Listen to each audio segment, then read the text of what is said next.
જોઈએ type of શોક અને દરેક શોકમાં શું શું ચેન્જ આવે છે અને એને કઈ રીતે યાદ રાખવા એ બધા નિમોનિક્સથી આપણે યાદ રાખીશું.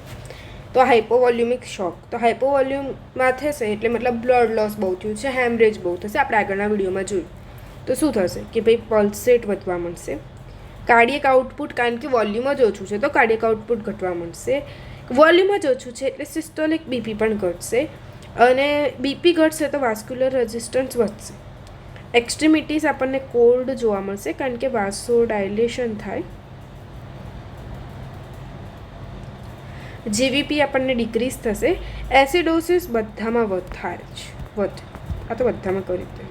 આ ફીચર આપણે આ ક્લાસ 3ના લખ્યા છે, બરાબર. હવે કાર્ડિયોજેનિક શોકમાં શું થશે કે પલ્સેટ વધે અથવા ઘટે નક્કી ના હોય. કાર્ડિયક આઉટપુટ તો ઘટે જ, કારણ કે કોઈક વસ્તુ હોય જેના લીધે કાર્ડિયક ફિલિંગ નથી થઈ રહી, તો એમઆઈ હોય, હાર્ટ બ્લોક હોય તો કાર્ડિયક આઉટપુટ તો ઘટવાનું જ છે, બરાબર. સિસ્ટોલિક બીપી પણ ઘટશે એટલે પેરિફેરલ વાસ્ક્યુલર રેઝિસ્ટન્સ વધશે. એક્સ્ટ્રીમિટીઝ આની અંદર પણ કોલ્ડ રહેશે. જેવીપી વધશે કારણ કે હાર્ટ ફીલ નથી થઈ રહ્યું તો અહીંયા બધું બ્લડ એક્યુમ્યુલેટ થશે એટલે જેવીપી વધશે. પછી આપણે જોઈએ તો શેમાં થાય તો પંપ ફેલિયર હોય, એમઆઈ હોય કે પછી કોઈ એરેથેમિયા હોય એની અંદર થાય, બરાબર. હવે ન્યુરોજેનિક શોકમાં તો બધું ઘટે છે, અમે તો બધું ઘટાડી જ દેવાનું આપણે લોકોએ. ન્યુરોજેનિક શોક વામ હશે અને એની અંદર તો બધું ઘટાડી જ દેવાનું. અને ન્યુરોજેનિક શોકની અંદર શું થાય તો ભાઈ કોઈ એલર્જીક રિએક્શન હોય તો થાય.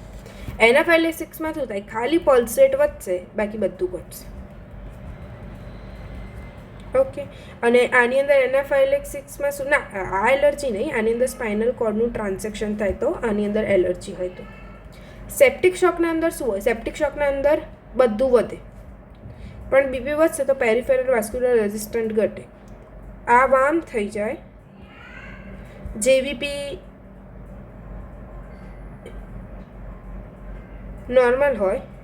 ફીચર્સ હશે આપણા હાઇપર ડાયનેમિક સ્ટેટ